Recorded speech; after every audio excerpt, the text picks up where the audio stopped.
কোরআন শরীফের তাফসীর শুরু করার আগে প্রতিদিনের মতো সাংবাদিকদের জন্য কিছু কথা বলতে হয়, কারণ সময় মতো তারা খবর পৌঁছতে না পারলে, আপনার এখানে লক্ষ লক্ষ আছেন মানুষ, কিন্তু সারা জাতি জানতে পারবে না এখানে কি হচ্ছে। এই জন্য আমি আজকের বক্তৃতায় কি সব কথা আনবো, তাফসীরের মাধ্যমে কি সব কথা আসবে, তার একটা সামারাইজ, তার সার সংক্ষেপ, অর্থাৎ নিউজের হেডলাইন যেমন বলা হয় সেরকম কিছু কথা 2-1 মিনিটে বলেই কোরআন শরীফের তাফসীর শুরু করব। বেমাশিয়াতিল্লাহ, বিইজনিল্লাহ, বেফদলিল্লাহ। সেই কথাগুলি হচ্ছে, এই পৃথিবীতে নবী রাসূলগণের আগমন ঘটেছিল, উদ্দেশ্য ছিল এই আল্লাহর জমিনে আল্লাহর মানুষের উপরে আল্লাহর বিধান কায়েম করা। এটাই ছিল নবীদের আগমনের উদ্দেশ্য। আর শয়তানের আগমনের উদ্দেশ্য ছিল আল্লাহর বিধানের পরিবর্তে ধর্ম নিরপেক্ষ মতবাদ কায়েম করা। এজন্যে পৃথিবীর কোন নবী, কোন রাসূল ধর্ম নিরপেক্ষ ছিলেন না, সবাই ছিলেন ধর্মের পক্ষে।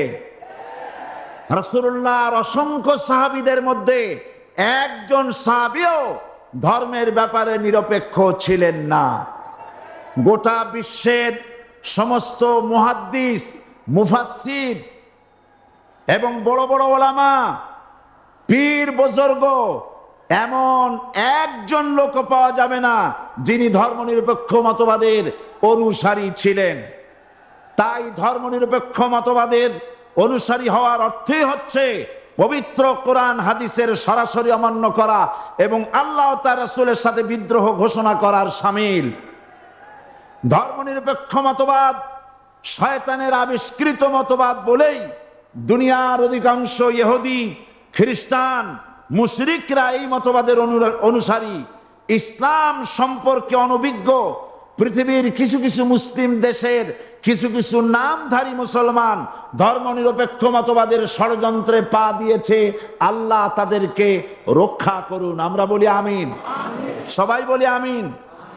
বিশ্বের সমস্ত বিধানগুলোতে সেকুলারিজম, ধর্মনিরপেক্ষ মতবাদের অর্থ করা হয়েছে ধর্মহীনতা এবং ধর্ম বিরোধিতা। এর বাস্তব দৃষ্টান্ত আমরা দেখতে পাই বর্তমান যে সরকার আছে, তাই সেই সরকারের আমলের ভিতরে আমরা এই জিনিসটা দেখতে পাই। সত্য কিনা বলেন? সত্য কিনা বলুন? এই দলটির নাম ছিল আওয়ামী মুসলিম লীগ। এই দলটির নাম ছিল কি? আওয়ামী মুসলিম লীগ। তখন তারা নারায়ে তাকবীর, আল্লাহু আকবার ধ্বনি দিত, স্লোগান দিত, কিন্তু ধর্মনিরপেক্ষ মতবাদ দলীয় আদর্শ হিসাবে গ্রহণ করার কারণে নারায়ে তাকবীর, আল্লাহু আকবার এই স্লোগান তারা বর্জন করেছে। 1972 সনে যখন তারা ক্ষমতায় এলেন, তখন সংবিধানের শিরোনামে মুসলিম প্রথা সিদ্ধ বিসমিল্লাহির রহমানির রহিম তারা পরিত্যাগ করেছিল। সমস্ত বিশ্ববিদ্যালয়ের মনোগ্রাম থেকে ইকরা বিসমি রাব্বিকাল্লাযী খালাক রব্বি জিদনি ইলমা এটাকে তারা বাদ দিয়েছিল। সলিমুল্লাহ মুসলিম হল এই নাম থেকে মুসলিম শব্দ বাদ দিয়েছিল। নজরুল ইসলাম কলেজের নাম থেকে ইসলাম শব্দ বাদ দিয়ে শুধু নজরুল কলেজ করেছিল।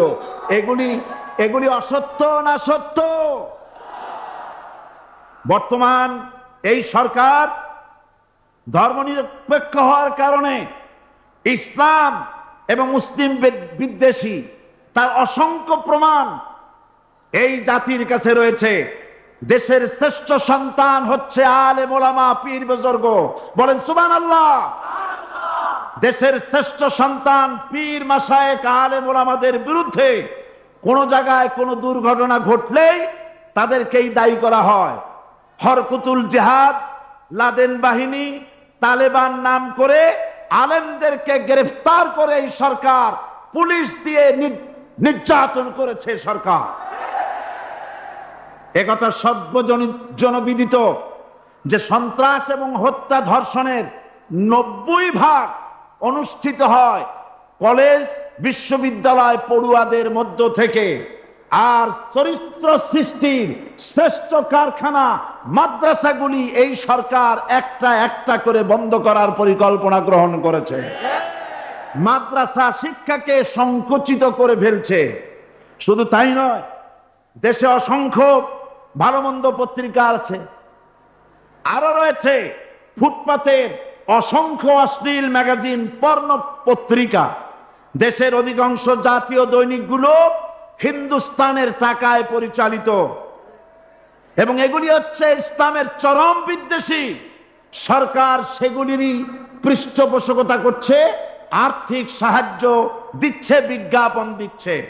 আর অন্যদিকে এদেশের মুসলিম জাতিসত্তার প্রতীক, স্বাধীনতা, সার্বভৌমত্ব, অখণ্ডত্বের অতন্ত্র প্রহরী, জননন্দিত 12 কোটি মুসলমানের কলিজার সাথে সম্পর্ক দৈনিক ইনকিলাব পত্রিকাকে বন্ধ করার ষড়যন্ত্র হিন্দুস্তানের গোলাম সরকার হাতে নিয়েছে।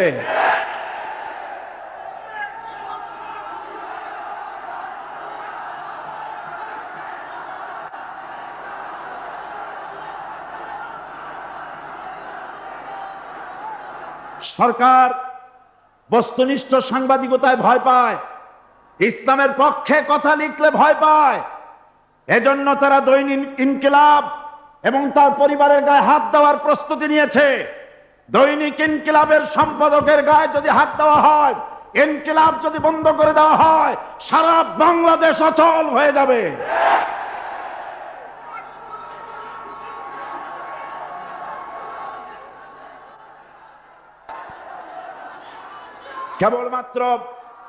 কেবলমাত্র ইসলামী রাষ্ট্র ব্যবস্থাই পারে হত্যা, ধর্ষণ, চুরি, ডাকাতি, জেনা, ব্যভিচার থেকে রক্ষা করে একটি সন্ত্রাসমুক্ত সমৃদ্ধ একটি বাংলাদেশ উপহার দিতে পারে কেবলমাত্র ইসলামী রাষ্ট্র ব্যবস্থা। সুতরাং অবস্থা দৃষ্টে মনে হয় এরা যদি আরেক আল্লাহ না করুন, বলেন আল্লাহ না করেন, আল্লাহ না করেন, আল্লাহ না করেন, এরা যদি আরেকটাবার ক্ষমতায় যেতে পারে, ৭২-এর সংবিধানকে পুনরুজ্জীবিত করে ধর্মনিরপেক্ষ মতবাদ কায়েম করবে, সেজন্য আজ গোটা তাওহীদবাদী মুসলমানদেরকে জানতে হবে ধর্মনিরপেক্ষ মতবাদ একটি কুফরি মতবাদ। ওলামারা আমাকে সাক্ষী দেন, ধর্মনিরপেক্ষ মতবাদ কুফরি মতবাদ কিনা। এই কুফরি মতবাদকে বাংলাদেশের মাটিতে যাতে কার্যকরী করতে না পারে, তার জন্য গোটা তাওহীদি জনতা রুখে দাঁড়ান। আল্লাহ পাক সে তৌফিক গোটা জাতিকে দান করুন বলে আমিন। এবার আসুন কোরআনে কারীমের যে কথাগুলি আমরা আলোচনা করতে চাই, আপনাদের সামনে সূরা বাকারার 255 নম্বর আয়াত আমি তেলাওয়াত করে গত 2 দিন আলোচনা করেছি। আজকে আসেন সেই যেখান থেকে শেষ করেছিলাম সেখান থেকে আলোচনা শুরু করে যাক। সবাই আমার সাথে পড়েন, আউযু বিল্লাহি শাইতানির রাজিম, বিসমিল্লাহির রাহমানির রাহিম। আল্লাহু লা ইলাহা ইল্লা হুয়াল হাইয়ুল কাইয়্যুম, লা তাখুযুহু সিনাতুন ওয়ালা নাওম, লাহু মা ফিস সামাওয়াতি ওয়া মা ফিল আরদ, মান যাল্লাযী ইয়াশফা'ু ইনদাহু ইল্লা বিইذনিহি, ইয়ালামু মা বাইনা আইদিহিম ওয়া মা খালফাহুম ওয়া লা ইউহীতুনা বিশাইইন মিন ইলমিহি ইল্লা বিমা শাআ, ওয়াসি'a কুরসিয়্যুহুস সামাওয়াতি ওয়াল আরদ ওয়া লা ইয়াউদুহু হিফযুহুমা ওয়া হুয়াল আলিয়্যুল আযীম। সাদাকাল্লাহুল আযীম। আমি এই সূরা এই আয়াতে আলোচনা করতে গিয়ে আপনাদের সামনে বলেছিলাম কোরআন শরীফের সর্বশ্রেষ্ঠ আয়াত হচ্ছে হাদিস অনুযায়ী কোন আয়াত? আয়াতুল কুরসি। আল্লাহ পাকের সার্বভৌমত্বের পরিচয় এই আয়াতে কারিমার মধ্যে আল্লাহ পাক দিয়েছেন। গত 2 দিন আমরা আল্লাহ পাকের সার্বভৌমত্ব এবং তার পরিচয় সম্পর্কে আলোচনা করেছি। আজকে সামনের দিকে আমরা এগোতে থাকবো যতদূর আলোচনা করা যায়। আল্লাহ পাক বলছেন আল্লাহু লা ইলাহা ইল্লা হুয়াল হাইয়ুল কাইয়্যুম। আল্লাহ হচ্ছেন তিনি যিনি ছাড়া কোনো ইলাহ নাই। লা ইলাহা ইল্লাহু, তিনি ছাড়া কোনো ইলাহ নাই, সার্বভৌমত্বের মালিক কেউ নাই। এই যে লা ইলাহা, কোনো ইলাহ নাই, আমরা কালেমার মধ্যে এই কথাটা বলি। আমাদের কালেমায়ে তাইয়্যিবা আমরা কি উচ্চারণ করি? লা ইলাহা ইল্লাল্লাহু মুহাম্মাদুর রাসূলুল্লাহ। জোরে পড়েন লা ইলাহা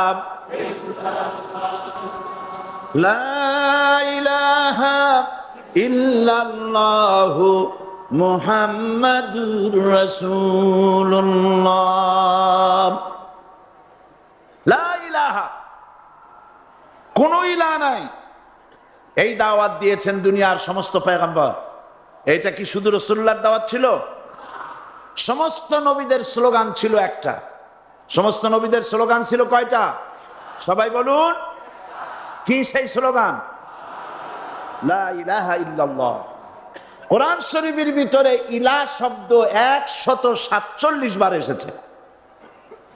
লা ইলাহার অর্থ যদি এই হয় কোনো উপাস্য নাই আল্লাহ ছাড়া, কোনো মাবুদ নাই আল্লাহ ছাড়া, মুহাম্মদ সাল্লাল্লাহু আলাইহি ওয়াসাল্লাম আল্লাহর প্রেরিত রাসূল, তাহলে তো এত ঝঞ্ঝাট হওয়ার কথা ছিল না।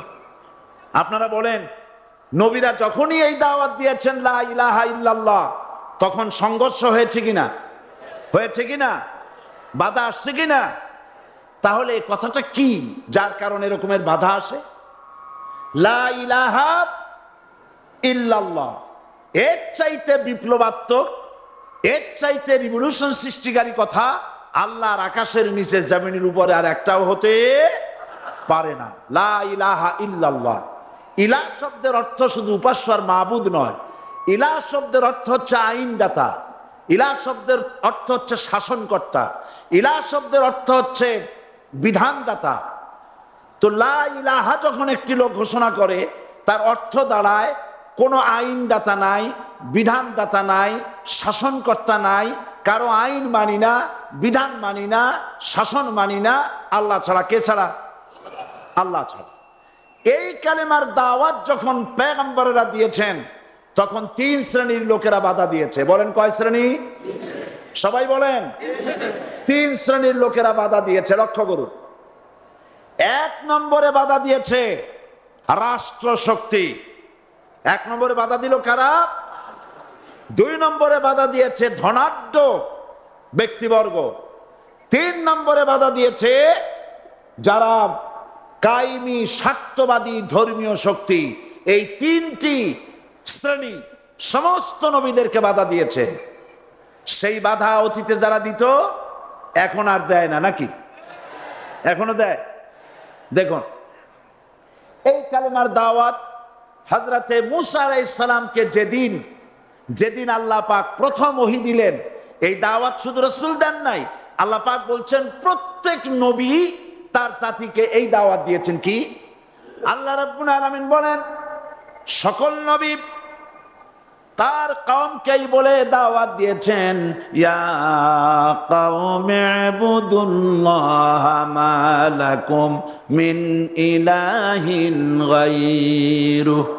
হে সম্প্রদায়, আল্লাহ ছাড়া কোনো ইলাহ নাই, তার ইবাদত করো, তারই দাসত্ব করো, তার গোলামি করো।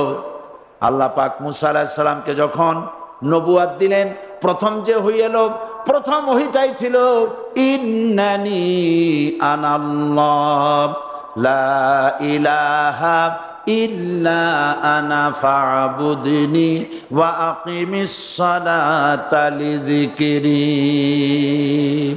নিশ্চয়ই আমি আল্লাহ, আমি ছাড়া কোনো ইলাহ নাই, আইনদাতা নাই, বিধানদাতা নাই। সুতরাং আমার দাসত্ব করো এবং আমার শরণার্থে নামাজকে প্রতিষ্ঠা করো। মুসা আলাইহিস সালামকে আল্লাহ পাক ওহী দিয়ে তাকে পাঠালেন। কোথায় পাঠালেন? আল্লাহ পাক বলেন, ইযহাব ইলা ফিরআউনা ইন্নাহু তাগাব। গোটা কওম নাফরমান, আল্লাহর আইন কেউ মানছে না।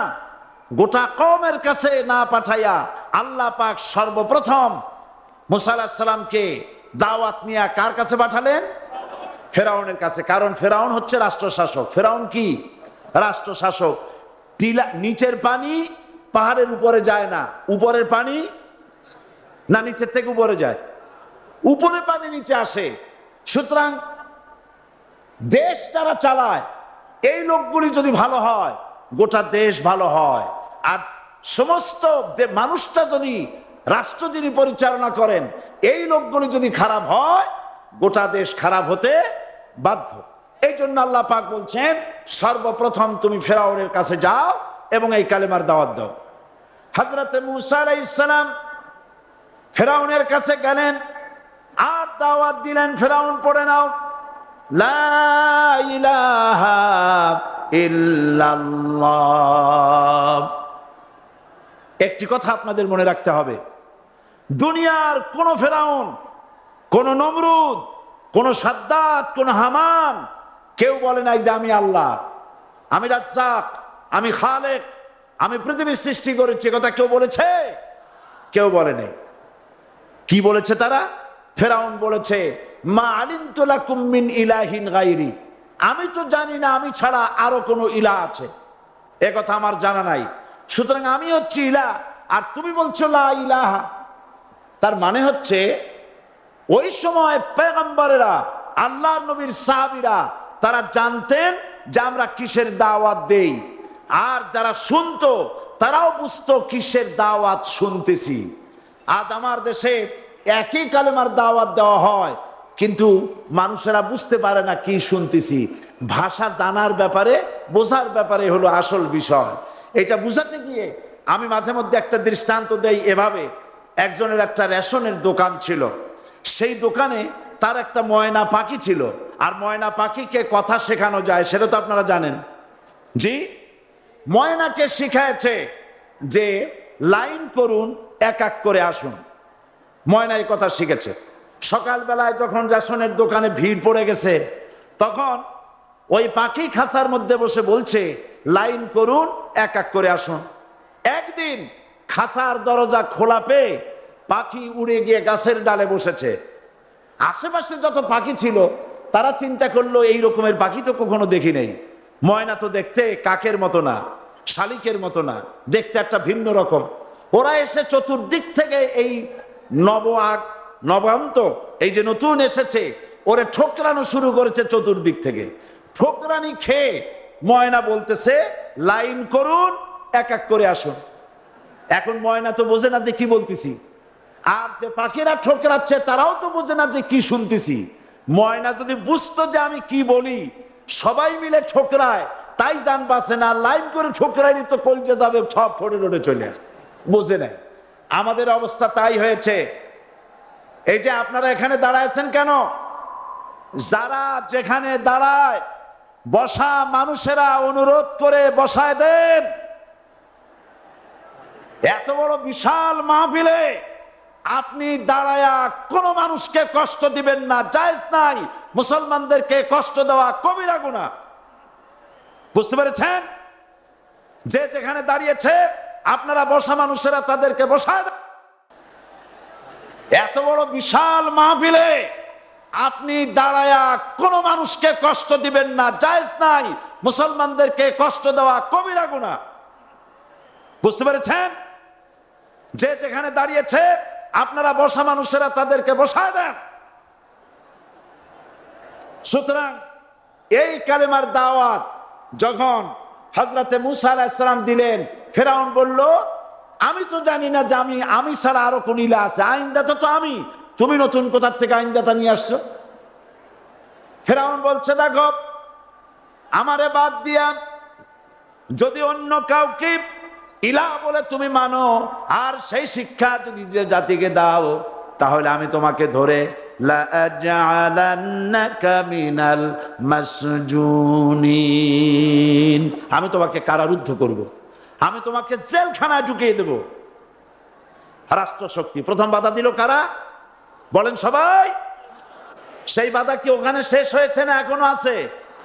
আছে কিনা জোরে বলেন। আমি তোমাকে জেলখানায় ঢুকাবো। হযরত মুসা আলাইহিস সালাম বলেন ফেরাউন রে, জেলের ভয় আমি করি না, আমাকে জেলের ভয় দেখায়া লাভ নাই, আমি আল্লাহ পাকের পয়গম্বর। হযরত মুসা আলাইহিস সালাম, ফেরাউনের দলবল আছে, লোক লস্কর আছে, তার অস্ত্রের অভাব নাই। আল্লাহ রাব্বুল আলামিন মুসা আলাইহিস সালামের কাছে একটা অস্ত্র দিয়া দিলেন। দিছিলেন কিনা? দিছিলেন কিনা? আল্লাহ পাক হযরত মুসা কি বলেছেন? ওয়া মা তিলকা বিয়ামিনিকা ইয়া মুসা, মুসা রে তোমার হাতে ওটা কি? মুসা আলাইহিস সালাম বললেন এটা লাঠি। আল্লাহ পাক বললেন ফেলে দাও লাঠি। লাঠি ফালায় দিলেন। কি হয়ে গেল? হিয়া হাইয়াতুন তাসআ, লাঠি হয়ে গেল। এখন লাঠি পড়ে সাপ হয়ে গেল। সাপ দেখে নবী হোক, ওলি হোক, সাহাবী হোক আর আলেম হোক, সাপ দেখলে ভয় করে না মানুষের? মুসা আলাইহিস সালাম ভয় পাইছে। আল্লাহ রাব্বুল আলামিন হযরত মুসাকে শোনায় দিলেন, খুযহা ওয়া লা তাখাফ সানুঈদুহা সিরাতাহাল উলা,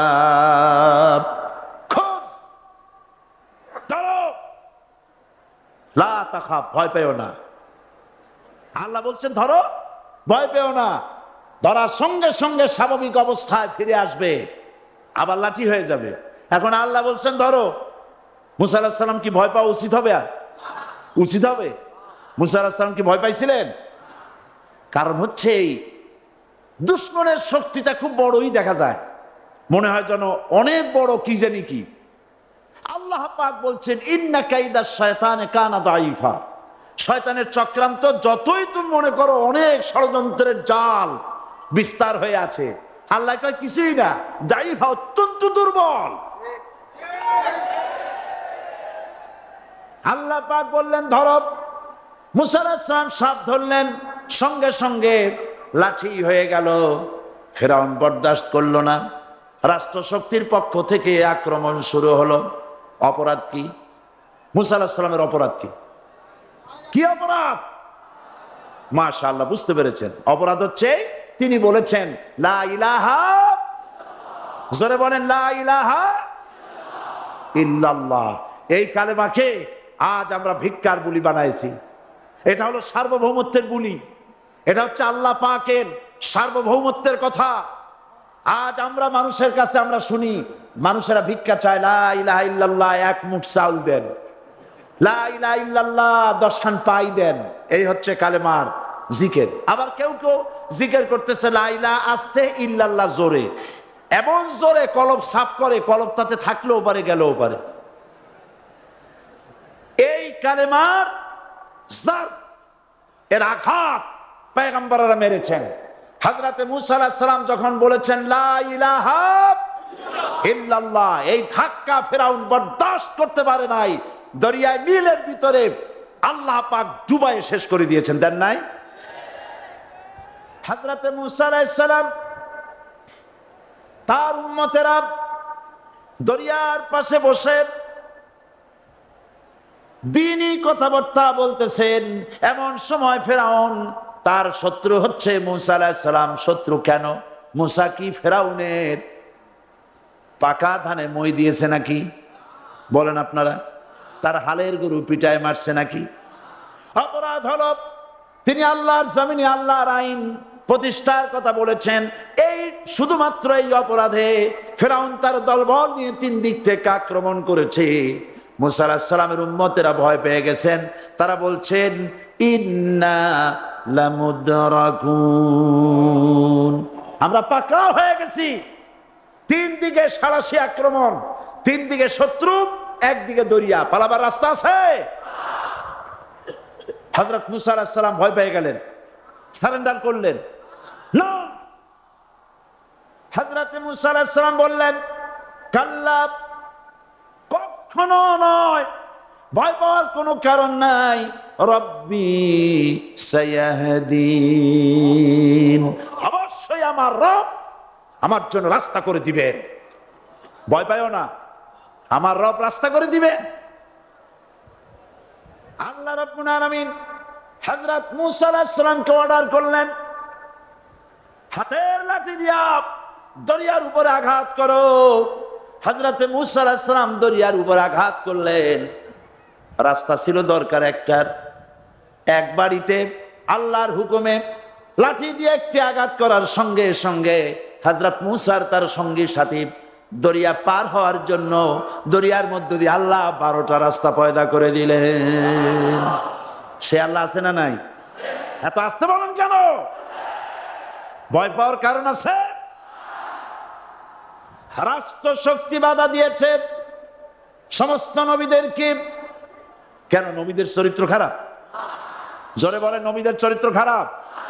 নবীদের চাইতে মাসুম বেগুনাহ উন্নত চরিত্রের মানুষ আল্লাহর আকাশের নিচের জমিনের উপরে আর হয় নাই।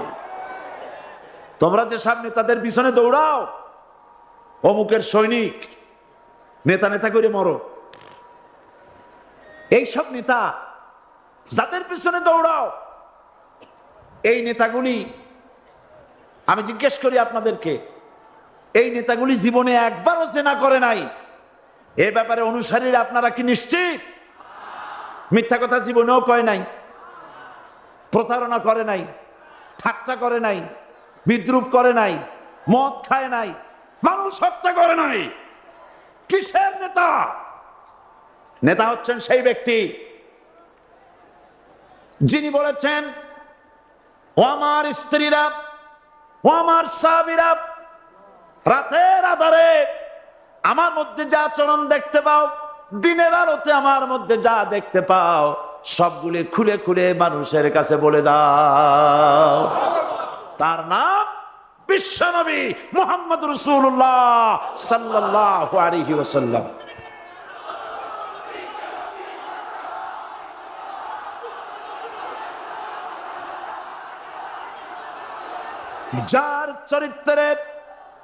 যার চরিত্রের সার্টিফিকেট আল্লাহ রাব্বুল আলামিন নিজে দিচ্ছেন, ওয়া ইন্নাকা লাআলা খুলুকিন আযীম। নবী হে, উন্নত চরিত্রের উপরে আপনি প্রতিষ্ঠিত। সুবহানাল্লাহ। কে সার্টিফিকেট দিচ্ছেন? আযীম, আযীম। আরবিতে চওড়াকে বলা হয় আরিদ, গভীরতাকে বলা হয় আমিক। কত প্রশস্ত, যা মাপার কোনো ফিতা নাই, কত গভীর, যা মাপার কোনো যন্ত্র নাই, এইটাকে আরবিতে বলা হয় আজিম। সুবহানাল্লাহ বলতে ইচ্ছে করে না? ও নবী, তোমার চরিত্র এমন যা মাপার মতো যন্ত্র পৃথিবীতে নাই। এই সার্টিফিকেট দিলেন কে?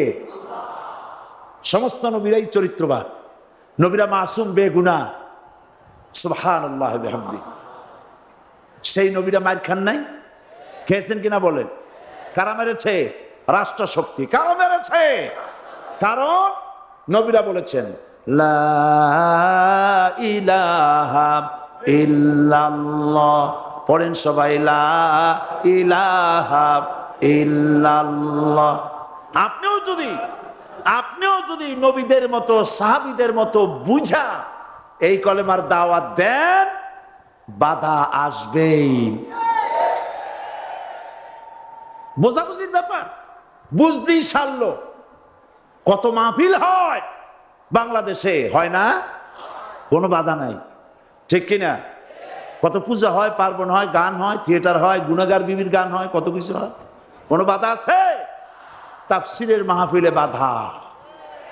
কারণ ওরা বুঝতে পেরেছে এ তাফসীরের মাহফিলে গাজীর গীত হয় না, এ তাফসীরের মাহফিলে আল্লাহর সার্বভৌমত্ব কায়েমের আন্দোলন চলে।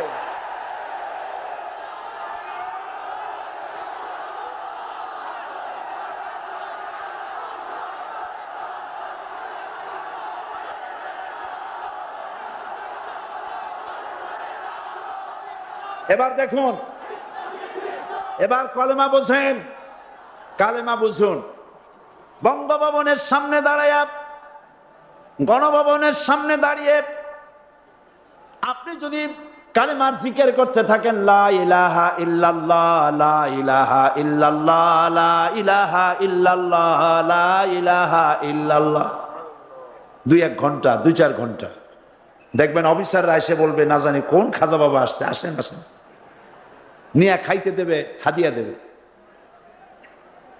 যেহেতু যিনি পড়তেছেন উনি বোঝেন না কি বলতেছেন, আর যারা দাওয়াত দিয়ে নিয়ে গেল ওরা টের পায় নাই যে কি কি শুনে দাওয়াত দিতেছে। কিন্তু আপনি যদি বঙ্গভবন, গণভবন, সেক্রেটারিয়েট আর পার্লামেন্ট এর ভিতরে ঢুকে যদি বলেন, কোন মানুষের তৈরি করা আইন মানি না, কোন সরকারের সার্বভৌমত্ব স্বীকার করি না, কারো বিধান মানি না, কারো তৈরি করা আইনের সামনে মাথা নত করি না, আল্লাহ ছাড়া কারো বিধান মানি না, হাদিয়া আসবে, খাইতে দেবে, পকেটে টাকা দেবে, খাওয়াবে এক জায়গায় নিয়ে, কোন জায়গায়?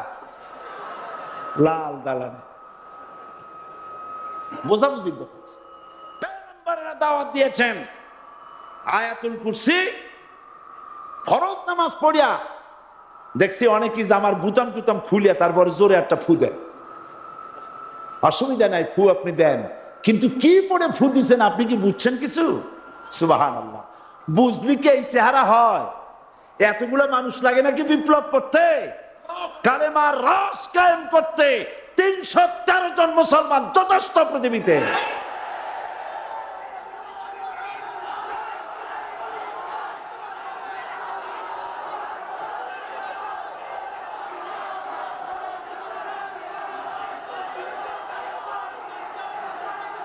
আল্লাহ পাক কোরআনে কারীমের মধ্যে আল্লাহ পাক বলেছেন, এমন একজন নবী পাঠাই নাই, ইয়া হাসরাতান আলাল ইবাদ, বান্দার উপরে আফসোস। আহার কে বলতেছেন? আমার আল্লাহ। বলেন আমার আল্লাহ। তিনি আফসোস করছেন, আফসোস একজন পয়গম্বর এমন পাঠাইলাম না, একজন রাসূল পাঠাইলাম না যার সাথে এরা ঠাট্টা করে নাই, বিদ্রুপ করে নাই, পাগল বলে নাই, মানে নাই।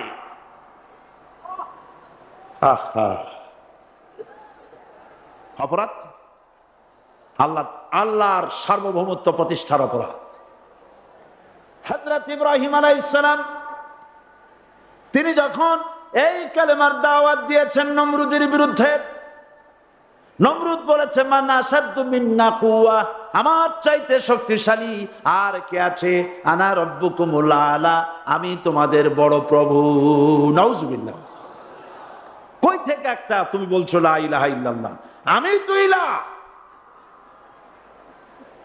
হযরত ইব্রাহিম আলাইহিস সালামকে কালেমার দাওয়াত পেশ করার অপরাধে অগ্নিকুণ্ডের ভিতরে ফালাবার ব্যবস্থা হয়ে গেছে। আল্লাহ পাক সব ঘটনা কোরআনে বলে দিয়েছেন, দিয়েছেন কিনা বলেন? কেন বললেন এই সমস্ত কথা? এই জন্য বলেছেন, ফেরাউন মরে যাবে, নমরুদ মরে যাবে, কিন্তু তাদের প্রেতাত্মারা যুগে যুগে তারা বেঁচে থাকবে। আগুনের ভিতরে ফালাবার ব্যবস্থা হয়েছে। আল্লাহ পাক বলে দিয়েছেন, আমার রাস্তায় যদি চেষ্টা করো, জিহাদ করো, আমার সাহায্য তোমরা পাবে। ওয়া কানা হাক্কান আলাইনা নাসরুল মুমিনিন, মুমিনদেরকে সাহায্য করা আমি আল্লাহর জন্য ওয়াজিব। সুবহানাল্লাহ বলবেন না? আলহামদুলিল্লাহ বলবেন না? আমার জন্য ওয়াজিব মুমিনদেরকে সাহায্য করা। ইব্রাহিম আলাইহিস সালামকে আগুনে ভালানো হচ্ছে। হযরত জিবরাইল বলেন, ইব্রাহিম তোমাকে আগুনের ভিতরে ফেলানো হতেছে, আমার কাছে সাহায্য চাও, আমি তোমারে বাঁচায় দেব। হযরত ইব্রাহিম আলাইহিস সালাম তিনি বললেন, জিবরাইল আমার পরীক্ষা চলতেছে, আমাকে ডিস্টার্ব করো না, আমি তোমার কাছে সাহায্য কেন চাইব?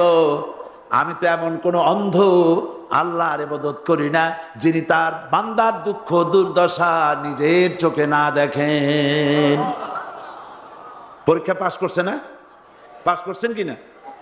হযরত ইব্রাহিম বলেন, শোনো জিবরাইল, আমি যদি আগুনের ভিতরে পড়ে যাই আর আগুনে পুড়ে যদি ভস্ম হয়ে যায়, আমার আল্লাহ যদি এতে খুশি হন, তাহলে আমি আমার রব্বুল আলামিনকে খুশি করার জন্য এভাবে 1000 বার পুড়তে আমি রাজি আছি। ইব্রাহিম আলাইহিস সালাম আগুনের ভিতরে পড়ে গেলেন। আল্লাহ রাব্বুল আলামিন আগুনের প্রতি নোটিশ করে দিলেন, ইয়া নারু কুনি বারদাও ওয়া সালামান আলা ইব্রাহিম। আগুন, আমার ইব্রাহিমের জন্য শান্তিদায়ক ঠান্ডা হয়ে যা। ইব্রাহিম আলাইহিস সালাম জ্বলছেন, পুড়ে গেছেন। নমরুদ তার প্রাসাদের ছাদে বসে ইব্রাহিম আলাইহিস সালামের পোড়া দৃশ্য দেখে আনন্দ করবে, আগুনের দিকে তাকায় দেখে ইব্রাহিম আরামে বসে আছেন। পোড়া তো দূরের কথা, জামাও পরে নাই। ও ডাক দিয়া বলে, রে আগুন, গোটা জাতি নিয়ে তোর পূজা করলাম, আমার দুশমন কেন জ্বালাইতে পারিস না? তোর জ্বালানো শক্তি কি নষ্ট হয়ে গেছে নাকি? আগুনের ভিতর থেকে আওয়াজ বেরিয়ে এলো, নমরুদ, আমার ভিতরে দাহ্য শক্তি, জ্বালানো শক্তি আছে কি নাই যদি প্রমাণ করতে চাও, টেস্ট করতে চাও, তুই নিজে আয়, তোরে সুদ্ধা তাম দুনিয়া জ্বালাই দিতে পারি, ইব্রাহিমের এক গাছা পশম জ্বালাইতে পারি না। বিশ্বকবি আল্লামা ইকবাল কি সুন্দর করে বলেছেন, আজ ভি হো জু ইব্রাহিম কা ইমা पैदा आग कर सकती है एक अंदाजे गुलिस्ता पैदा। ইব্রাহিমের ঈমান যদি আজও কোথাও হয় বিদ্যমান, করতে পারেন অগ্নিকুণ্ডে খুবসুরত এক গুলিস্তান। এখনো যদি ইব্রাহিমের সন্তানদেরকে আগুনের মধ্যে ফেলে দেওয়া হয়, আর ইব্রাহিম ঈমান যদি থাকে, আগুনকে ফুলের বাগান বানাবার ক্ষমতা আল্লাহর আছে। চিরকাল আল্লাহ পাক এই কালেমাকে দিয়েছেন আল্লাহর সার্বভৌমত্বকে প্রতিষ্ঠা করার জন্য। আয়াতুল কুরসি শুধু পড়ে বুকে ভিউ দেওয়ার জন্য নয়, পড়েন আমার সাথে, আল্লাহু লা ইলাহা ইল্লা হুয়াল হাইয়ুল কাইয়্যুম। দুনিয়ার সমস্ত পয়গম্বর অত্যাচারিত হলেন, শুধু তাই নয়, বিশ্ব নবী আখেরি জামানার পয়গম্বর নবী মুহাম্মদ রাসূলুল্লাহ সাল্লাল্লাহু আলাইহি ওয়াসাল্লাম জাতির কাছে আসলেন। তিনি এসে বললেন, ইয়া আইয়ুহান নাস কুলু লা ইলাহা ইল্লাল্লাহ। প্রথম দাওয়া, প্রথম দাওয়া। শুনছেন কথা? রাসূলুল্লাহ বলছেন, ও জাতি, আমার রাসূল তো মক্কার রাসূল না শুধু, মদিনার রাসূল না শুধু, আরবি ভাষা ভাষীদের রাসূল না শুধু, আমার নবী কি নবী? চিল্লায় বলেন। তাই তিনি বলেছেন, ও বিশ্বের মানবতা, বিশ্বের মানব গোষ্ঠী, যদি মুক্তি পেতে চাও, নাজাত পেতে চাও, উচ্চারণ করো, বিশ্বাস করো, আমল করো, বলো লা ইলাহা ইল্লাল্লাহ। জোরে পড়েন, লা ইলাহা ইল্লাল্লাহ, লা ইলাহা ইল্লাল্লাহু মুহাম্মাদুর রাসূলুল্লাহ। আবু জাহেল বুঝছিল কলেমার অর্থ? কথা বলেন না কেন? আবু জাহেল বুঝছিল? উতবা, সাইবা, মুগিরার গোষ্ঠীরা বুঝছিল? বুঝেছে। তারপরে তারা চিন্তা করলো যে সর্বনাশ তো করছে, লা ইলাহা, কোন ইলাহ নাই, আইনদাতা নাই, বিধানদাতা নাই, তাহলে আমরা কি ঘরে বসে বসে কি করব? উনি নতুন একজন ইলাহ নিয়ে আসছে, আল্লাহ ছাড়া কোন ইলাহ নাই, তাহলে আমাদের কাজটা কি? প্রথমে তারা চেষ্টা করলো যে একটু দেখি নরম নরম ভাবে হয় নাকি। চলে গেল আবু তালেবের কাছে, আসে না দিছে, বললো, আবু তালেব, তুমি তো কুরাইশদের নেতা, তোমার ভাইয়ের ছেলে কয়টায় কি? কি আশ্চর্যজনক কথা! লা ইলাহা ইল্লাল্লাহ, আল্লাহ ছাড়া কোনো ইলাহ নাই, তা আমরা করবো কি? তোমার ভাতিজাকে বুঝাও লা ইলাহা ইল্লাল্লাহ দাওয়াত বন্ধ করে দিক, এর বিনিময়ে টাকা লাগে টাকা দেব, সোনা লাগে সোনা দেব, যত সুন্দরী মেয়ে চায় তাও দেব, নেতৃত্ব চায় তাও দেব, তবু যেন কালেমার দাওয়াত না দেয়। আসিনে কা হাদিসে আছে কিনা?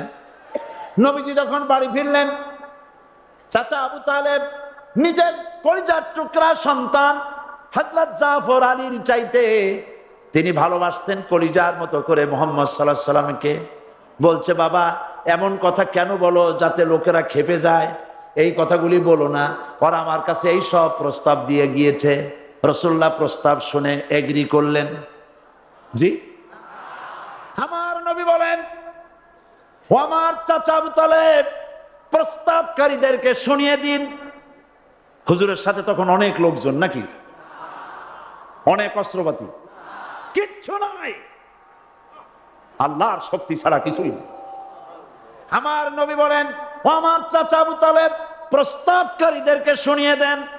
যেটা দেওয়া সম্ভব সেটা তো দূরের কথা, যেটা দেওয়া সম্ভব নয় তাও যদি তারা দিতে পারে আমারে, যেমন আকাশের সূর্যটা ধরে এনে ওরা যদি আমার ডান হাতে তুলে দেয়, আকাশের পূর্ণিমার চাঁদটা ধরে যদি বাম হাতে আমার তুলে দেয়, এর বিনিময়ে এক মুহূর্তের জন্য তাওহীদের দাওয়াত আমি বন্ধ করে দেব না।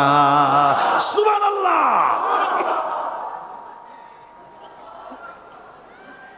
রাসূল করিম সাল্লাল্লাহু আলাইহি ওয়াসাল্লাম তাদের এই প্রস্তাবকে যখন গ্রহণ করলো না, কাফেরেরা বুঝলো, আমি আগেই বলেছি 3 শ্রেণীর লোক বাধা দিয়েছে। কয় শ্রেণী?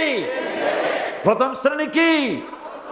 রাষ্ট্র শক্তি, তাদের হাতে অস্ত্রপাতি তো খুব শক্তি, আর তারা একবার ক্ষমতায় যায় ওরা মনে করে এই ক্ষমতা থেকে আমাদেরকে কেউ নামাইতে পারবে না। বিংশ শতকের শ্রেষ্ঠ মুজাদ্দিদ আল্লামা সৈয়দ আবুদুল্লাহ মওদুদী রাহমাতুল্লাহ আলাইহি তিনি এক জায়গায় লিখেছেন, স্বৈরাচারীরা তার পতনের সমস্ত ছিদ্র বন্ধ করে, কিন্তু একটা ছিদ্র বন্ধ করতে পারে না, মনের ভুলে সে ছিদ্রটা থেকেই যায়, যেই ছিদ্র দিয়ে আসলে তার পতনটা হবে। ক্ষমতায় গিয়ে মনে করে চিরকাল ক্ষমতায় থাকবো। ভারতের প্রধানমন্ত্রী পণ্ডিত জওয়াহরলাল নেহেরু রাঁচি পাগলাগারদে গিয়েছেন, মেন্টাল হসপিটাল। পাগলেরা নেহেরুকে দেখে আশ্চর্য হয়ে গেছে, এত সুন্দর মানুষ, মাথায় কিস্তি টুপি, গায়ে শেরওয়ানি, মুসলমানি ড্রেসই আলাদা, যদিও তিনি হিন্দু ছিলেন, পরেছেন মুসলমানি ড্রেস। শেরওয়ানি কাদের পোশাক? কাদের পোশাক? হাতে ছড়ি নিয়ে হাঁটা, স্টাইল করে, সুন্দর পাজামা, সুন্দর টুপি, সুন্দর সাজসজ্জা করে, মুসলমানদের ড্রেস। এই ড্রেস পরে তিনি গিয়েছেন, সবসময় যে ড্রেস তিনি পরতেন। পাগলেরা জিজ্ঞেস করছে, তুমি কে গো? উনি বলছেন, আমার চেনো নাই, আমি ভারতের প্রধানমন্ত্রী পণ্ডিত জওয়াহরলাল নেহেরু। পাগলেরা বলছে, ও সেই কথা, আমরাও যখন এই হসপিটালে আসছিলাম এই তোমার মতো লম্বা লম্বা কথা আমরাও বলছি, থাকো আমাদের সাথে কিছুদিন, তোমার মাথাও ঠান্ডা হয়ে যাবে। ক্ষমতায় যারা থাকে, ক্ষমতার মোহে চতুর্দিকে অন্ধকার দেখে, মনে করে আমার পতন আর হবে না। কিন্তু তোমাকে বধিবে যে গোকুলে বাড়ি শেষে। গাড়ির চাকা সব সময় উপরে থাকে না, গাড়ির চাকা সব সময় উপরে থাকলে গাড়ি তো চলবেই না, গাড়ির চাকা ঘোরে বলেই তো গাড়ি চলে। সুতরাং এই উপরে তোমার চাকা উপরে এখন আছে বলে, তোমার দলের চাকা উপরে আছে বলে যারা মানুষের উপরে জুলুম করছো, আলেমদেরকে ধরতেছো, মুসল্লিদেরকে ধরে ধরে জেলে ঢুকাচ্ছ, সময় আসবে এমন ইন্দুরের গর্ত বাবানা পালাবার জন্য।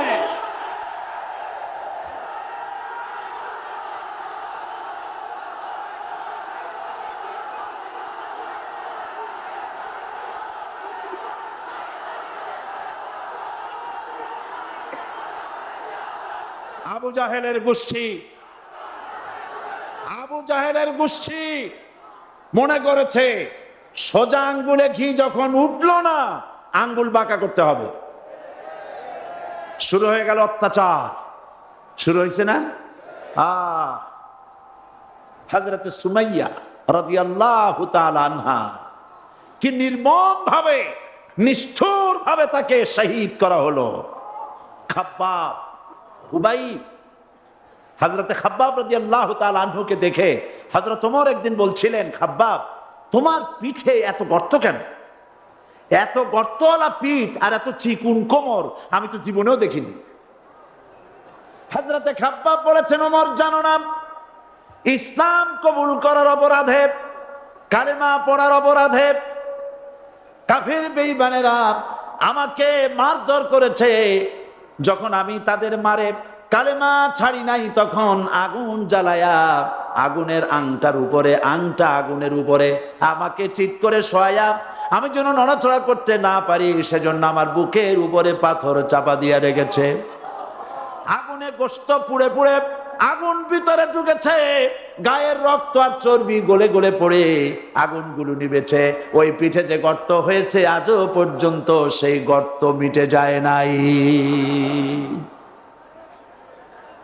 হযরত খাব্বাব রাদিয়াল্লাহু তাআলা আনহু বলছেন, বুখারী শরীফে হাদিসে ভাবে এসেছে, ওয়ান খাব্বাব বিন আরিত রাদিয়াল্লাহু তাআলা আনহু আন্নাহু ক্বাল শাকাউনা ইলা রাসূলিল্লাহ সাল্লাল্লাহু আলাইহি ওয়াসাল্লাম ওয়া হুয়া মুতাওয়াসসাদুন বুরদাতুন লাহু ফি জিল্লিল কাবা।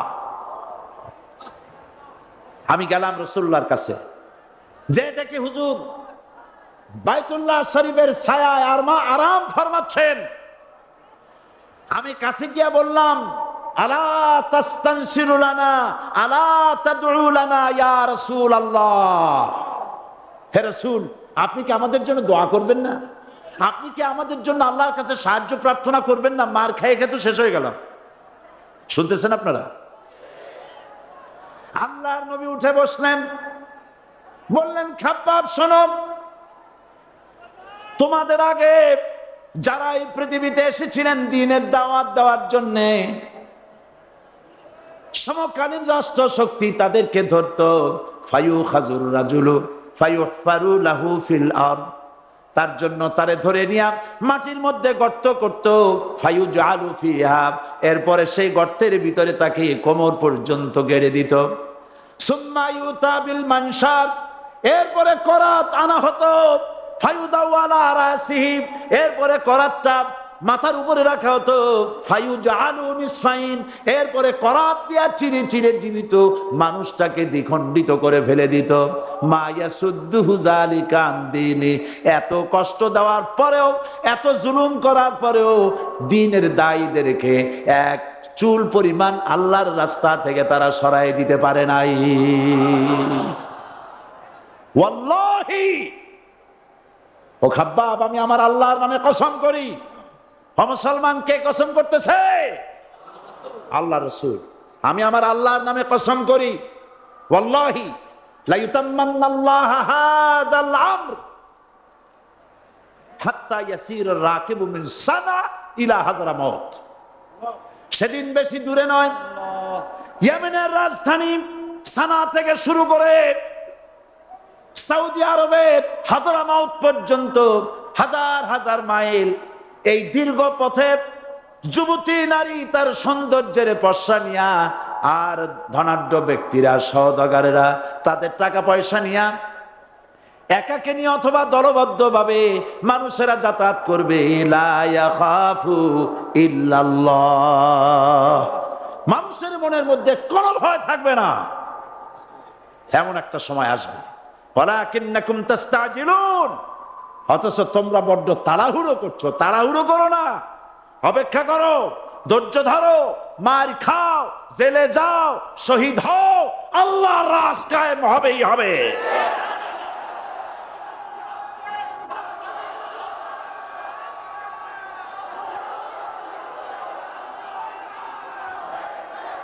বিল্ডিং থেকে শিক্ষা গ্রহণ করুন। বিল্ডিং, ইমারত, দালান থেকে শিক্ষা গ্রহণ করুন। এই যেটা দালান আছে না পাশে, দেখতে পাচ্ছেন? এই দালান কি দিয়ে তৈরি করা হয়েছে বলেন? ইট।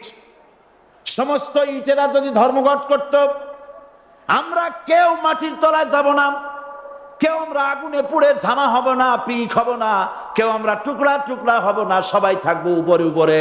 তাহলে কি দালান হইতো নাকি? এই বিল্ডিং নির্মাণ করতে গিয়া ইটের যে স্যাক্রিফাইস, হাজার হাজার ইটকে পিক হতে হয়েছে, পুড়ে যেতে হয়েছে, খোয়া হতে হয়েছে, ভেঙে টুকরা টুকরা হয়ে 50 ফিট মাটির নিচে যেতে হয়েছে, তারপরে ইমারত গঠন হয়েছে, সুন্দর দালান তৈরি হয়েছে। যারা ইসলামী শাসন চান, আল্লাহর দ্বীনকে বিজয়ী দেখতে চান, তাদেরকে অসংখ্য মানুষকে পোড়াইটের মতো জেলখানায় পুড়ে পুড়ে মরতে হবে, অসংখ্য মানুষকে ফাঁসির কাস্তে ঝুলতে হবে, গায়ের রক্ত দিতে হবে, শহীদ হতে হবে, তারপরে ইসলামের ইমারতটা কায়েম হয়ে যাবে।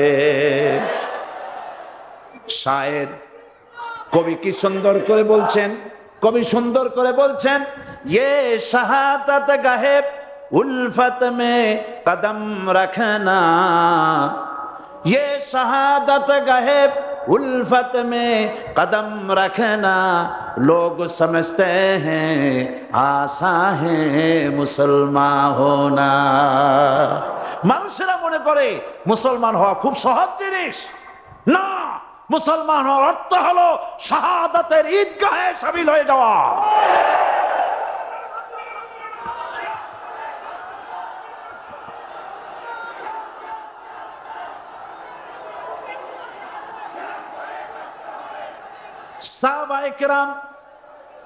সাহাবায়ে কেরাম মার খেলেন, এবার স্বয়ং আল্লাহর নবীর গায়ে হাত তুলল। আবু জাহেল এসে হুজুরকে মারলেন, গলায় চাদর দিয়া এমন জোরে টান মেরেছে, রাসূলুল্লাহ পড়ে গিয়েছেন। হাদিসে এসেছে হুজুরের চোখ মোবারক ঠিকরে পড়ে যেতেছে, চেহারা মোবারক লাল হয়ে গিয়েছে, জমিনের উপর আছাড় মেরে ফেলেছে। রাসূলের এই অবস্থা দেখে হযরতে হামজা তখনও কাফের ছিলেন, শিকার থেকে এসে তিনি এই দৃশ্য দেখলেন, দাসীর মুখে শুনলেন, ছুটে চলে গেলেন আবু জাহেলের বাড়িতে। যায় বলে, আবু জাহেল রে, তুই মুহাম্মদ সাল্লাল্লাহু আলাইহি ওয়াসাল্লাম মেরেছিস, বল কেন মারলি? এমন ভালো মানুষ তো জীবনেও চোখে দেখি নাই, যিনি কোনো মিথ্যা কথা বলেন না, ভালো ভালো কথা বলেন, এক আল্লাহর গোলামি করার জন্য বলেন। এই সব ভালো কথা বলার জন্যই তুই তারে মারলি নাকি? হে আবু জাহেল, তুই কি মনে করেছিস মুহাম্মদ সাল্লাল্লাহু আলাইহি ওয়াসাল্লাম তার পিতা আব্দুল্লাহ মারা গেছে বলে মুহাম্মদ সাল্লাল্লাহু আলাইহি ওয়াসাল্লাম এতিম হয়ে গেছে মনে করেছিস নাকি? জেনে রাখ, মুহাম্মদ সাল্লাল্লাহু আলাইহি ওয়াসাল্লামের পিতা আব্দুল্লাহ মারা গেছে, কিন্তু চাচা হামজা তো মরে যায় নাই। হাতের ধনুক দিয়া এমন জোরে আঘাত মারলেন, আবু জাহেলের মাথা ফেটে রক্ত ভিনকি দিয়ে বেরিয়ে এলো। হযরতে হামজা ঘরে ফিরে এসে রাসূল করিম সাল্লাল্লাহু আলাইহি ওয়াসাল্লামের মস্তক মোবারক কোলে উঠায় নিলেন আর বললেন, বাবা, তোমাকে মেরেছে বলে আমি আবু জাহেলের মাথাটা ফাটাই দিয়ে আসছি, তুমি খুশি হও। হুজুর বলছেন, চাচা, কার মাথা ফাটাইছো এইটা বলে আমারে খুশি করতে পারবা না। হযরতে হামজা বলেন, তুমি কি হলে খুশি হবে? হুজুর বলেন, হামজা চাচা গো, আমি খুশি হব যদি একটিবার চাচা তোমার মুখে শুনতে পাই ঈমানের কালেমা। হযরতে হামজা বলেন, মুহাম্মদ সাল্লাল্লাহু আলাইহি ওয়াসাল্লাম, আমি বুঝতে পেরেছি তুমি কোনো সাধারণ মানুষ নয়। সাধারণ মানুষ হলে পরে তুমি প্রতিশোধে বিশ্বাসী হতে, খুশি হতে। প্রতিশোধে বিশ্বাসী হও নাই, তুমি অবশ্যই আল্লাহর নবী, কোনো সন্দেহ আমার নাই। তুমি সাক্ষী থাকো, আমি পড়ে নিলাম, লা ইলাহা ইল্লাল্লাহু মুহাম্মাদুর রাসূলুল্লাহ। জোরে পড়ো, লা ইলাহা ইল্লাল্লাহু মুহাম্মাদুর রাসূলুল্লাহ। ঘাবড়াবার কারণ নাই। এর অর্থ এই নাই যে আপনারা কালেমার দাওয়াত দিবেন আর রাষ্ট্র শক্তি আপনারে পিটাইতেই থাকবে, আপনার কোনদিন আপনার সুদিন ফিরে আসবে না। বিষয়টা কি এমন না। আমার আল্লাহর ওয়াদা শুনুন, ওয়ালা তাহিনু ওয়ালা তাহজানু ওয়া আনতুমুল আলাউনা ইন কুনতুম মুমিনিন। মুমিন যদি হও, আমি তোমাদেরকে বিজয় দান করব। সুবহানাল্লাহ বলেন। হাত যদি আমাদের উপরে বিপদ এসে থাকে তাহলে তার একমাত্র কারণ পূর্ণাঙ্গ ঈমানের অভাব আমাদের মধ্যে রয়েছে, ঠিক কিনা? আজ পৃথিবীতে সব থেকে মার খায় কারা? চিল্লায় বলো। আলজেরিয়ায় কারা? বসনিয়ায় কারা? চেচনিয়ায় কারা? প্যালেস্টাইনে কারা? আহা, প্যালেস্টাইনের মুসলমানদেরকে মারি মেরে শেষ করে দিল। দেখছেন ছবিতে না দেখেননি? প্যালেস্টাইনের মুসলমানদের যে কে যখন মারা হচ্ছে, বাংলাদেশের প্রধানমন্ত্রী তখন আমেরিকায় ক্লিনটনের সঙ্গে কথা বলতেছেন।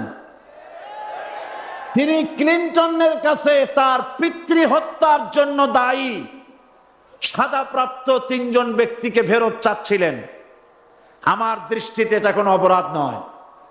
সন্তান তার পিতার প্রতি আকর্ষণ থাকবে, আমার আপত্তি সেখানে।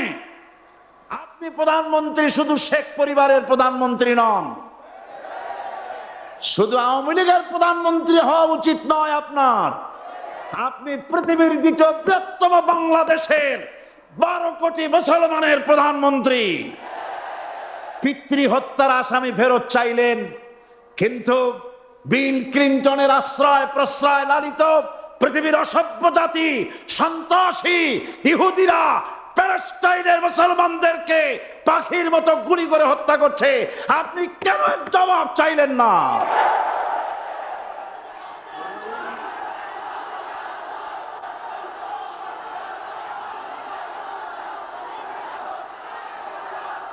জবাব জবাব আপনি চাইতে পারবেন না, কারণ মুনাফিকদের সাহস হয় না, সাহস হয় মুমিন ব্যক্তি।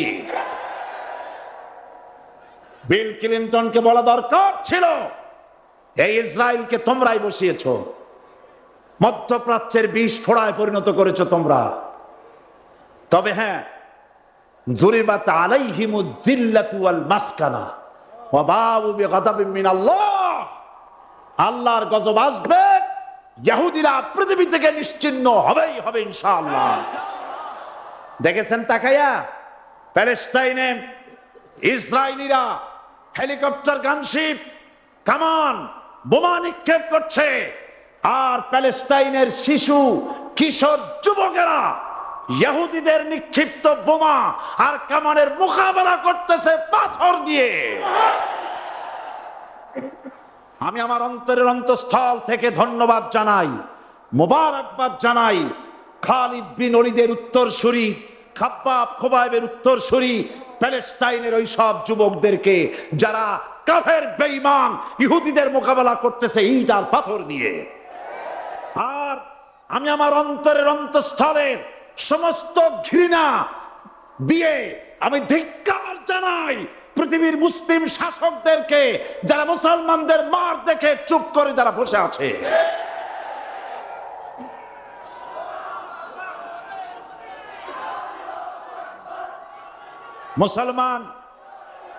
মুসলমান যদি মুসলমানের মতো হয়, 10 জন যথেষ্ট।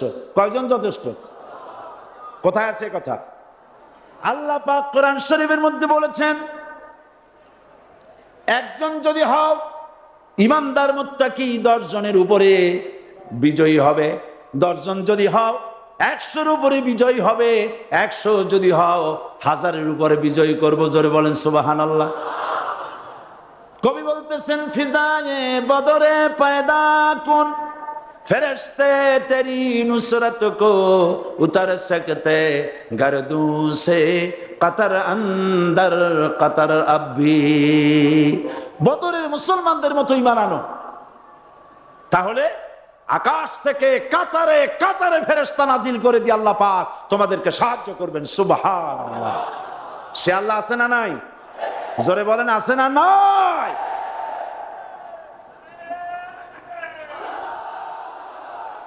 সেই আল্লাহ রাব্বুল আলামিন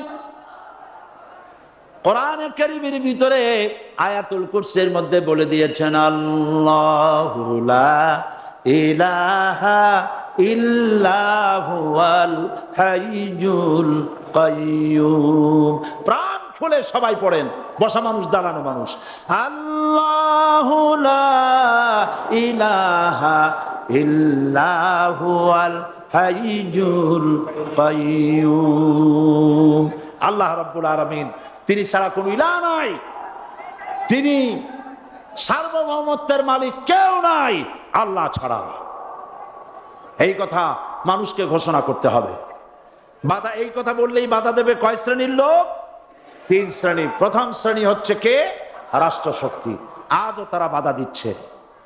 আল্লাহর আইন দিয়ে দেশ চালাও, তারা তাদের মন মর্জি মোতাবেক আইন দিয়ে দেশ চালাবে।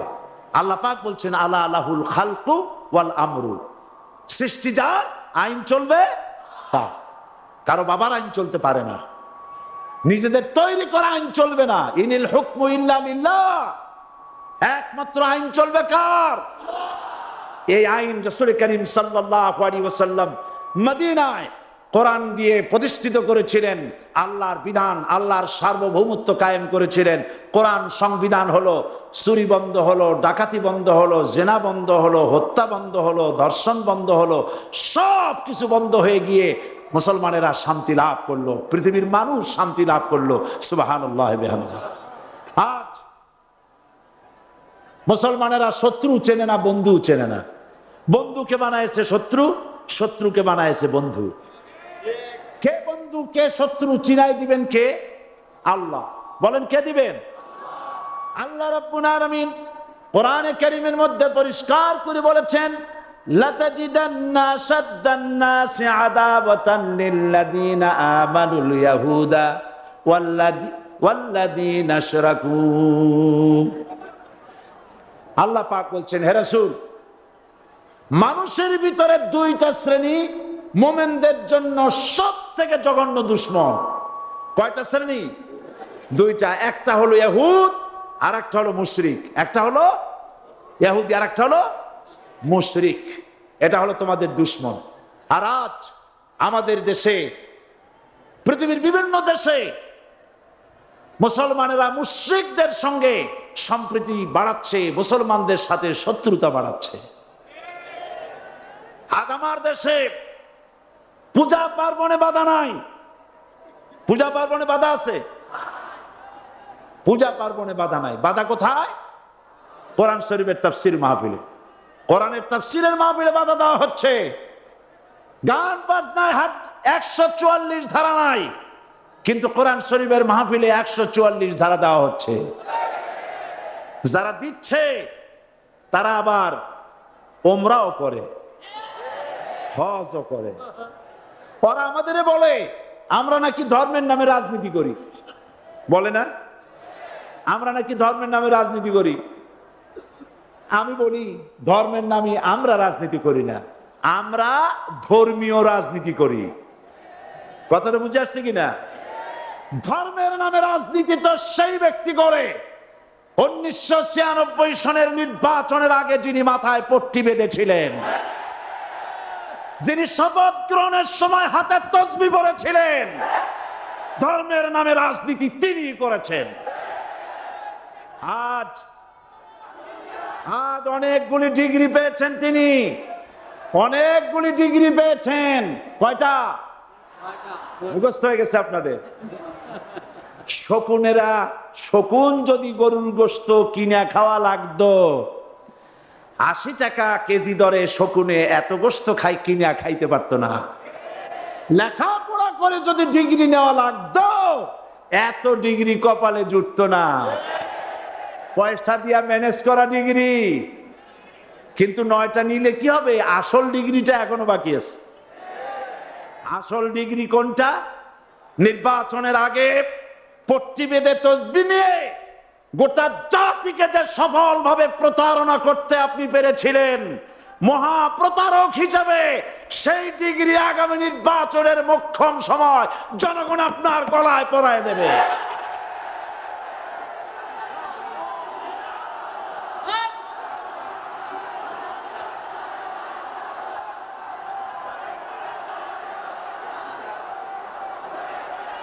সুতরাং ধর্মের নামে রাজনীতি নয়, আমরা ধর্মীয় রাজনীতি করি।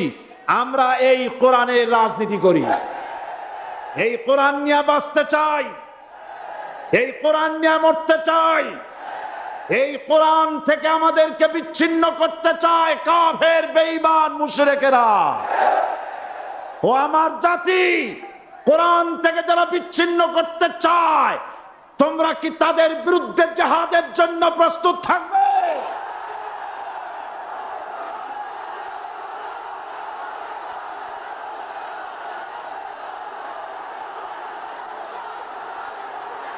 বসেন, বসেন, বসেন, বসেন, বসেন।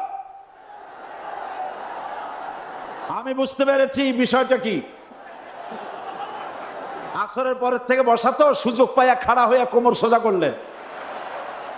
বসেন, সবাই বসেন, কোমর সোজা হয়ে গেছে, বসেন। এত বড় মাহফিল, জীবনে আর একটা পাবো নিশ্চয়তা আছে কি?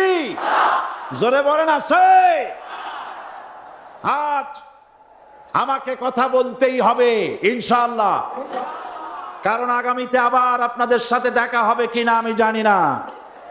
কথা বলতেই হবে। বসেন, কেউ দাঁড়িয়ে থাকবেন না। আমি দেখতে পাচ্ছি বাংলাদেশের ভাগ্য আকাশে উত্তর গগনে কালো মেঘ জমা হয়েছে, ঝড়ের পূর্বাভাস লক্ষ্য করছি।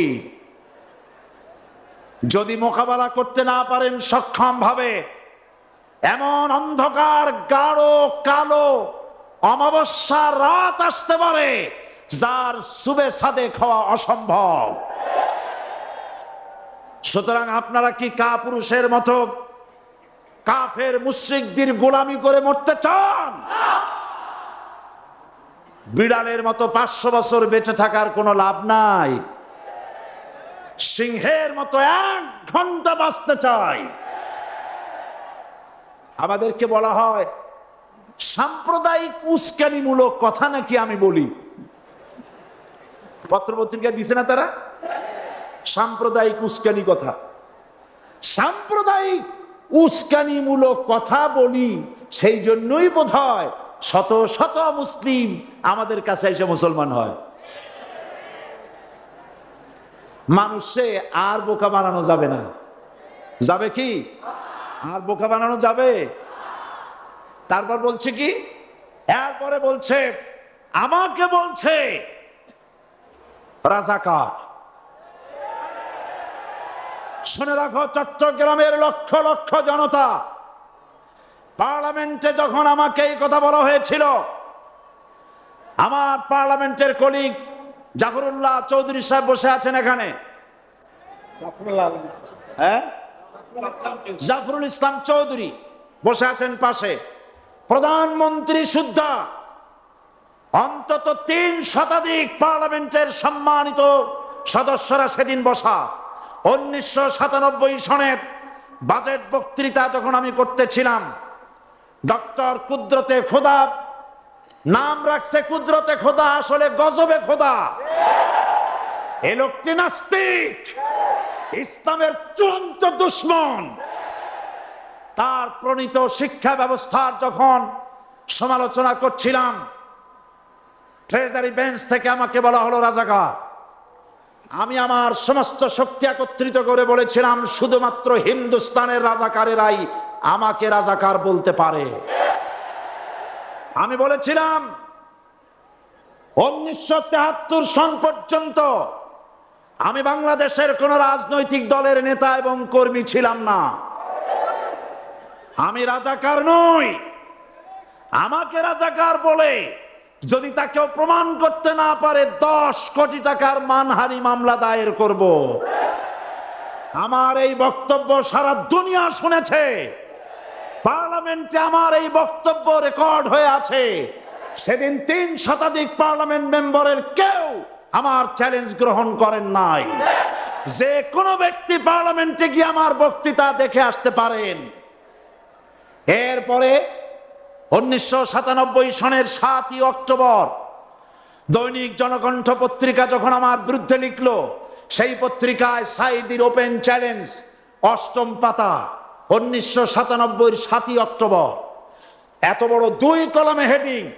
সেখানে আমি বলেছি, বাংলাদেশের সকল সাংবাদিক, গোয়েন্দা বিভাগ, বাংলাদেশের সকল বুদ্ধিজীবীকে আমি আমার পিরোজপুরে আমন্ত্রণ করছি। আমার উপস্থিতিতে যদি কেউ প্রমাণ করতে পারে বাংলাদেশের স্বাধীনতা যুদ্ধের বিরুদ্ধে আমার কোনো ভূমিকা ছিল, সজ্ঞানে স্বেচ্ছায় জাতীয় সংসদের সদস্য পদ থেকে পদত্যাগ করব। 3 বছর পার হয়ে গেছে, আজ পর্যন্ত কেউ এই চ্যালেঞ্জের মোকাবেলা করে নাই।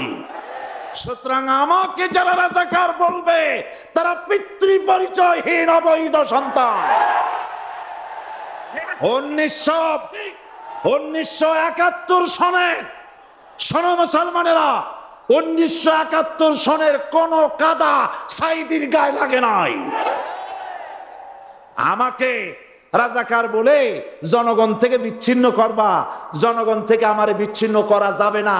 কারণ এই জনগণ আমার জন্য আসে না, এই জনগণ আসে আল্লাহর কোরআনের জন্য।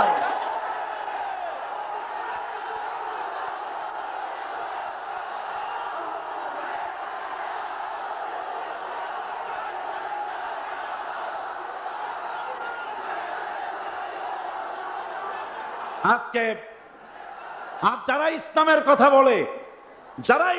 কথা বলে, তারাই রাজাকার, তারাই মৌলবাদী।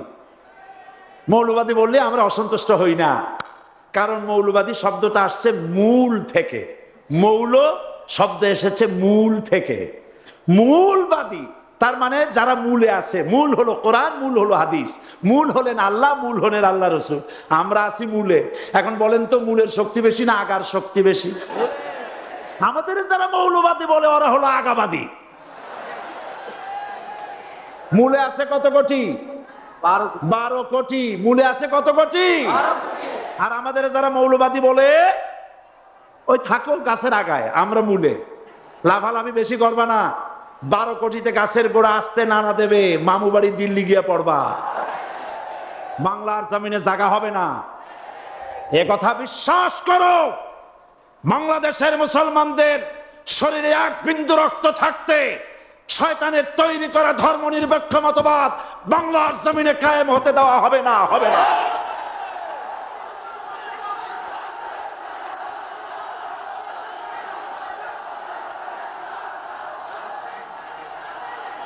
রাসূল করিম সাল্লাল্লাহু আলাইহি ওয়াসাল্লাম কোরআন প্রতিষ্ঠার জন্য আন্দোলন করেছিলেন।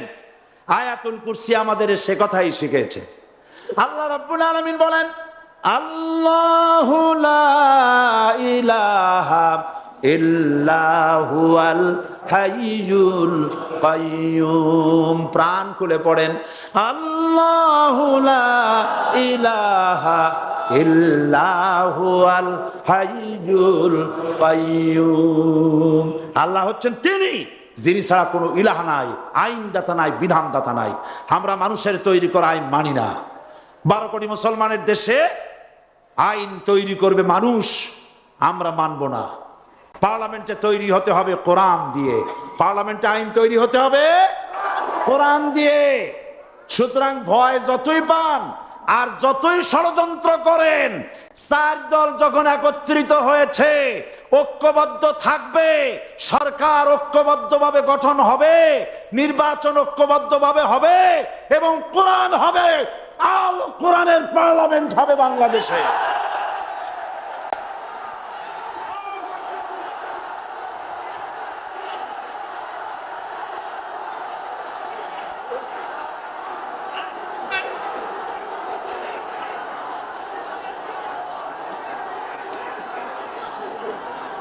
বীর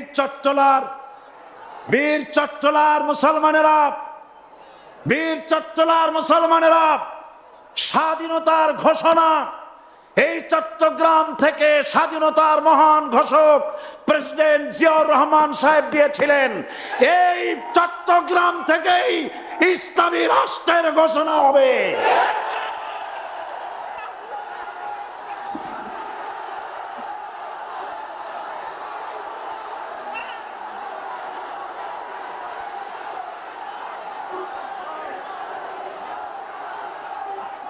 আমি আশাবাদী আপনারা আপনারা অবশ্যই তা পারবেন।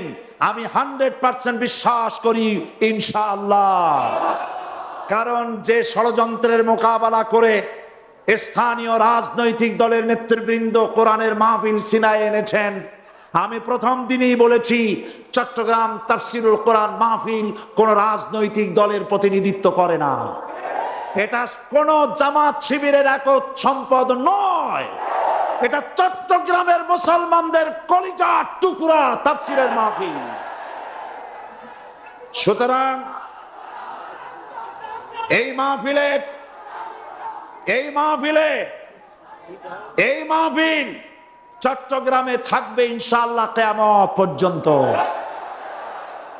144 ধারা 288 হয়ে গেছে, ষড়যন্ত্র পায় পায় চলে গেছে। আমি ওই সব ছেলেদের বলি, সরকারি দলের ছাত্র হইয়া মুসলমানদের বিপক্ষে যাইও না। এদেশের ভাগ হয়ে গেছে দুটো শিবির, বোঝাই যাচ্ছে। একদিকে ভারতের পা চাটা গোলাম নাস্তিক মোরতাদ শ্রেণীর বুদ্ধিজীবী এবং তাদের মদতপুষ্ট সরকার, আর একদিকে ইসলামী শক্তি, ইসলামী দল আর দেশ প্রেমিক জাতীয়তাবাদী শক্তি। একদিকে হিমালয় পাহাড় আর একদিকে সূচো ইঁদুর। আল্লাহ বিজয় দেবে মুসলমানদের। কাদের বিজয় হবে? বাংলাদেশে কোরআনের রাজ কায়েম হোক, তাকে আপনারা চান? কারা কারা চান? দুহাত উঁচু করে দেখান।